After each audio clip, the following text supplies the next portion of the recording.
2015 সালের এক বরফ ঠান্ডা রাত, নিউজিল্যান্ডের অকল্যান্ড। প্রখর উত্তেজনায় মোড়ানো একটি সেমিফাইনাল ম্যাচ। দক্ষিণ আফ্রিকা তখন ইতিহাসের দ্বারগড়ায়। প্রতিটি দর্শক দাঁড়িয়ে বুক ধুকধুক করছে, আর মাঠে একজন মানুষ যার প্রতিটি শট যেন দর্শকের শ্বাস আটকে দিচ্ছে। কিন্তু সব খেলায় কি সবসময় দক্ষতা জিতে? ভাগ্যের নিষ্ঠুরতার কাছে সেদিন ভেঙে যায় এক জাতির স্বপ্ন। আর এক ক্রিকেটার যাকে গোটা বিশ্ব মিস্টার 360 নামে চেনে, চোখের জল সামলাতে পারেননি। তিনি অ্যাবি ডিভিলিয়ার্স। কিন্তু এই রাত শুধু হতাশার রাত ছিল না, এটি ছিল এক চিরন্তন লড়াকু মানসিকতার প্রতিচ্ছবি। একজন মানুষ যিনি কখনোই সহজে হাল ছাড়েন। তিনি এমন একজন খেলোয়াড় যার প্রতিভা মাঠের বাইরেও মানুষকে হৃদয়ে ছুঁয়ে গিয়েছে। আজ আমরা তার গল্প, তবে এটা শুধু ক্রিকেটারের গল্প নয়, এটি সেই লড়াইয়ের গল্প যেখানে প্রতিভা, প্রচেষ্টা আর ভাগ্য বরাবরই টক্কর দেয়। চলুন ঢুকে যাই সেই জাদুঘরী যাত্রা। গত পর্বে আমরা আলোচনা করেছিলাম ভারতীয় ক্রিকেটের এক মহাতারকা বিরাট কোহলির গল্প। আজ আপনাদের সাথে উপস্থাপন করব এমন একজন ক্রিকেটারের জীবন গাথা যিনি ছিলেন একজন শিল্পী, মাঠের এক কোচ, অ্যাবি ডিভিলিয়ার্স। তাকে নিয়ে জানার আগ্রহ কি আপনারও আছে? থাকলে আর দেরি না করে বসে পড়ুন, কারণ আজ আমি আপনাদের এমন কিছু বলবো যা হয়তো আগে কখনোই শুনেন। এটি শুধু একটি জীবন গল্প নয়, এটি একটি সংগ্রামের কাব্য। কিন্তু এই লিজেন্ডের যাত্রাটা কি সহজ ছিল? মোটেও না।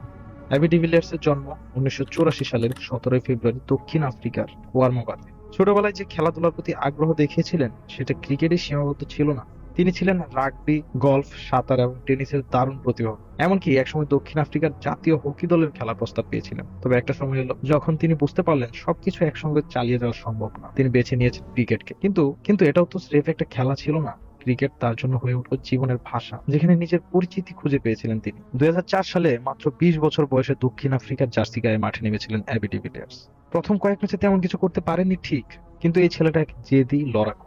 আর এই লড়াই তিনি সব সময় জানিয়ে দিয়েছিলেন, আমি আসছি। প্রথম আন্তর্জাতিক সেঞ্চুরি করেছিলেন 2005 সালে। তখন থেকেই মাঠে তার শটগুলো একটা নতুন ধারার জন্ম দিতে শুরু করেছে। আপনি কি জানেন তার প্রথম সেঞ্চুরি ছিল 109 বলে 109 রান। এটি ছিল এমন একটি ইনিংস যেখানে দক্ষিণ আফ্রিকার নিশ্চিত হারের মুখ থেকে জয় তুলে এনেছিল। এরপর থেকে তিনি হয়ে ওঠেন দলের অপরিহার্য অংশ, মিস্টার 360, গেম চেঞ্জার। কিন্তু অ্যাবি ডিভিলিয়ার্স এর আসল পরিচয় শুরু হয় আরো পর থেকে। আপনি কি জানেন তাকে কেন মিস্টার 360 বলা হয়? কারণ তিনি শুধু মাঠের ক্রিকেট খেলেন না, ক্রিকেটের প্রতিটি কোণা থেকে রান করতে জানেন। তার প্রতিটি শট যেন এক সুরালু কবিতা। মাঠের প্রতিটি জায়গা তার ব্যাটে কথা বলে। অ্যাবির একটা ইনিংসের কথা কি আপনার মনে পড়ে? 2015 সালে এক ম্যাচ, মাত্র 31 বলে সেঞ্চুরি করেছিলেন তিনি। হ্যাঁ, মাত্র 31 বলে। এই রেকর্ড আজও ভাঙা সম্ভব হয়নি। এটুকুতে কি আপনার মনে হচ্ছে তিনি শুধু আক্রমণাত্মক ছিলেন?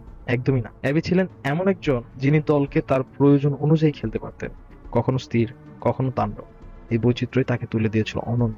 এই বৈচিত্র্যই তাকে করে তুলেছিল অনন্য। তবে অ্যাবির ক্যারিয়ারের সবচেয়ে আলোচিত অংশ ছিল তার বিশ্বকাপ যাত্রা। 2015 সালে বিশ্বকাপের সেমিফাইনালে নিউজিল্যান্ডের বিপক্ষে দক্ষিণ আফ্রিকার হারের কথা নিশ্চয়ই মনে আছে। সেই ম্যাচে অ্যাবি অপরাজিত থেকে খেলেছেন, কিন্তু তার চোখের জল আজও কোটি ভক্তের হৃদয়ে গেঁথে আছে। বিশ্বকাপ ট্রফি কখনো তার হাতে ওঠেনি, তবে অ্যাবি নিজে বলেছেন, আমার জন্য প্রতিটি ম্যাচই একটি যুদ্ধ, প্রতিটি ম্যাচই আমি শিখি। তিনি হয়তো বিশ্বকাপ জিতেননি, কিন্তু তার খেলা এবং ক্রিকেটের প্রতি তার ভালোবাসা ক্রিকেটের ইতিহাসে অমর হয়ে থাকবে।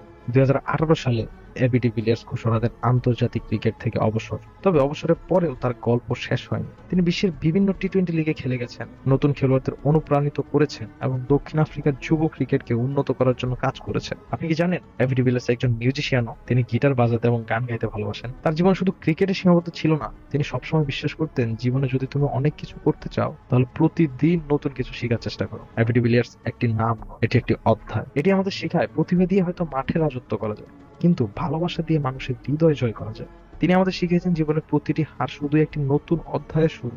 অ্যাবি ডিভিলিয়ার্স, আপনি শুধু দক্ষিণ আফ্রিকার নন, আপনি বিশ্ব ক্রিকেটের একজন কিংবদন্তি। আর আমাদের জন্য আপনি সবসময় মিস্টার 360। এটি ছিল সাগা অফ ভেলোরের দ্বিতীয় পর্ব। কেমন লাগলো আজকে অ্যাবি ডিভিলিয়ার্স এর গল্প? আপনাদের কাছে কি মনে হলো সেটা কমেন্ট বক্সে জানাবেন, এবং পরবর্তীতে কোন ক্রিকেটারের জীবনী শুনতে চান সেটাও জানাবেন। আমি চেষ্টা করব সেই জীবনী তুলে ধরার। ধন্যবাদ সবাইকে।